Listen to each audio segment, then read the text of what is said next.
Mine is a very simple one. Let me start by thanking the organization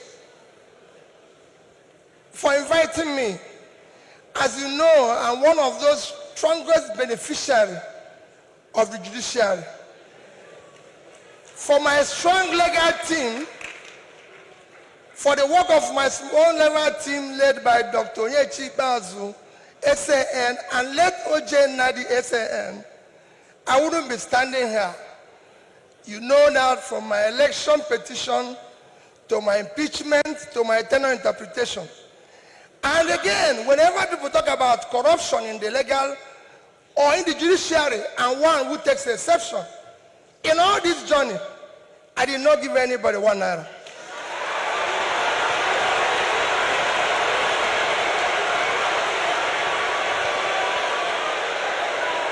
So for me,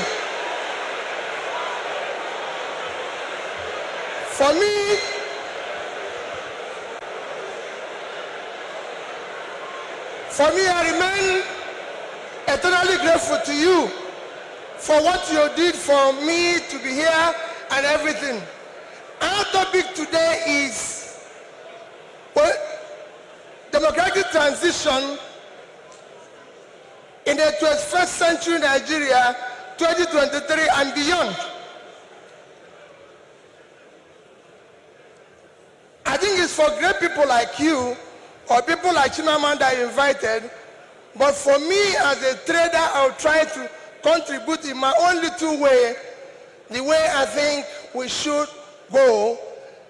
For me, democracy have a simple description. Government of the people, by the people, for the people. That means everything about democracy is the people. And transition means changing from one thing to the other.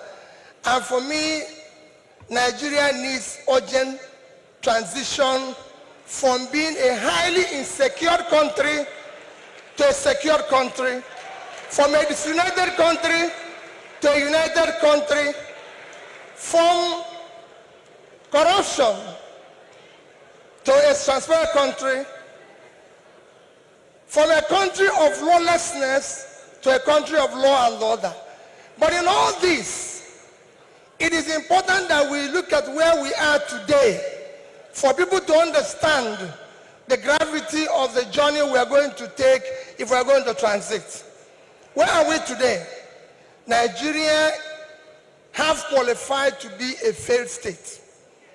We have met the 2 or 3 biggest characteristics of a failed state. Number 1 is when you're no longer in charge of your territory. Today, we are among the top terrorized countries of the world.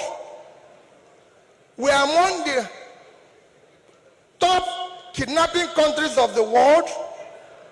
Banditry, criminality, bandits have taken over some parts of this country. Nigerians are being killed daily. All sorts of criminality is going on daily. Even our most important source of foreign exchange revenue, oil, is today 80% stolen. That shows how bad it is. We are the only country, apart from Venezuela, who we know is their own is because of sanctions, that is not meeting up its OPEC quota. Every other country is begging for increase, but Nigeria is not meeting up its own. And you wouldn't believe the quantity that is missing.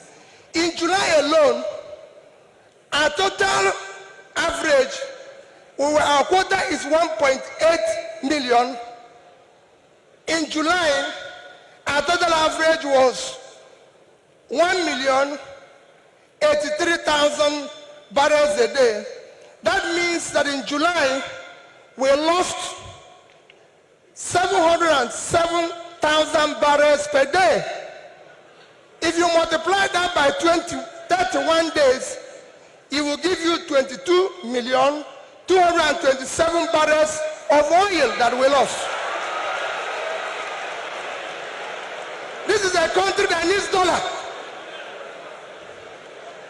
If you sell it, if you you sell that oil, if you sell the quantity we lost, this is July alone. If you sell it at the average price of $110, it will give you $2,450,000,000, which at our rate of exchange of 550, you lost. If you use 550, because I used an average of 550, you've lost 1,344,700,000,000 naira. That is your country. That's what you lost in 1 month because of stealing. It is important that we know this. Number two item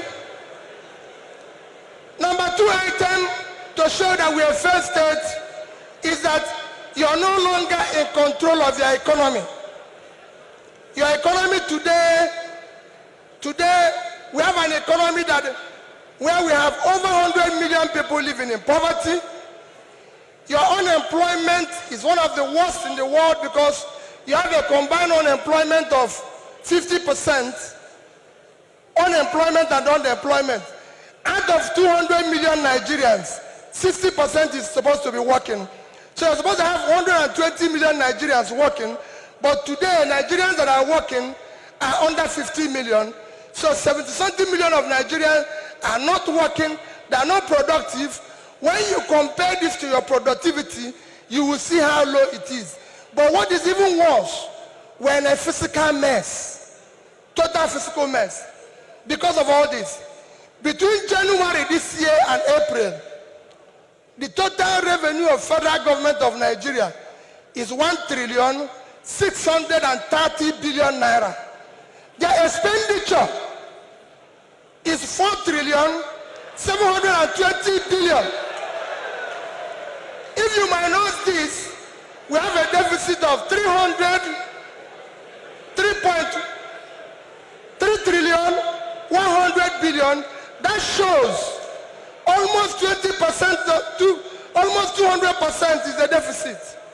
And this is the crisis you face. How did we come here? It's a cumulative effect of leadership failure over the years. Because it's 10%, I'll stop here, I would have talked about power. How did we come here? What are we going to do very quickly to come out of this? Very quickly, you need to have a visionary, articulated, competent leadership to start turning around this.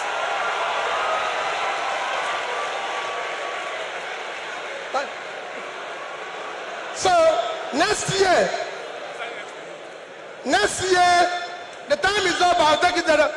Next year, your election you're going to have next year will not be about, remember, it is not about tribe, no religion, not connection, not entitlement. It must be election about character, competence, capacity, and commitment to deliver.